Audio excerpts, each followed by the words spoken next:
എൻ്റെ വീട്ടിൽ എത്രയൊക്കെ ഓർഗനൈസ് ചെയ്ത് വെച്ച് കഴിഞ്ഞാലും സോക്സിൻ്റെ ഒരു പെയർ എപ്പോഴും മിസ്സിങ് ആയിരിക്കും. നിങ്ങളുടെ വീട്ടിലുണ്ടോ ഇങ്ങനെ? എപ്പോഴും വിചാരിക്കും ഒരു ഓർഗനൈസർ ചെയ്യണമെന്ന്. അപ്പം ഇന്ന് നമുക്കൊരു ക്ലോസറ്റ് ഓർഗനൈസർ ചെയ്യാം.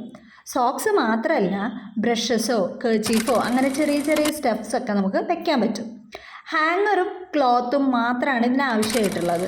ലെങ്ത്ത് നമ്മുടെ ഇഷ്ടത്തിന് എടുക്കാം, പക്ഷെ വിഡ്ത്ത് എന്ന് പറയുന്നത് ഹാങ്ങറിൻ്റെ ഇതിനനുസരിച്ചിട്ടായിരിക്കണം. ആദ്യം തന്നെ 3 സൈഡ്സും മടക്കി അടിക്കുക. 4ാമത്തെ സൈഡിൻ്റെ ഉള്ളിൽ ഹാങ്ങർ ഇൻസേർട്ട് ചെയ്യണം. എന്നിട്ട് വേണം അടിക്കാൻ. അധികം ടൈറ്റ് ആകാതെ മടക്കി അടിക്കുക. ഇനി നിങ്ങളെടുത്തിട്ടുള്ള ക്ലോത്തിൻ്റെ ലെങ്ത്തിനനുസരിച്ചിട്ട് വീഡിയോയിൽ കാണുന്നത് പോലെ മടക്കി എടുക്കണം. ഇപ്പോൾ എനിക്ക് ലെങ്ത്ത് കുറവായതുകൊണ്ട് തന്നെ 2ആയിട്ടാണ് ഫോൾഡ് ചെയ്യാൻ പറ്റിയിട്ടുള്ളത്. ഇനി ഇതേ 2 അറ്റങ്ങളും നന്നായിട്ട് സ്റ്റിച്ച് ചെയ്ത് കൊടുക്കുക. ഇനി പാർട്ടീഷൻ ചെയ്യാം. നിങ്ങൾക്ക് 3ആയിട്ട് വേണമെങ്കിലും പാർട്ടീഷൻ ചെയ്യാം, 2ആയിട്ട് വേണമെങ്കിലും ചെയ്യാം. ഞാനിവിടെ 2ആയിട്ടാണ് ചെയ്തിട്ടുള്ളത്. സെൻറ്ററിൽ കൂടെ ഒരു സ്റ്റിച്ച് കൊടുത്തു. ഇങ്ങനെ ചെയ്യുമ്പോൾ കുറച്ച് വിട്ടുള്ള പോക്കറ്റ്സ് കിട്ടും. സ്റ്റിച്ചുകൾ വളരെ അടുപ്പിച്ച് കൊടുത്തു കഴിഞ്ഞാൽ നമുക്കിതൊരു ഓർഗനൈസറായിട്ടും യൂസ് ചെയ്യാം.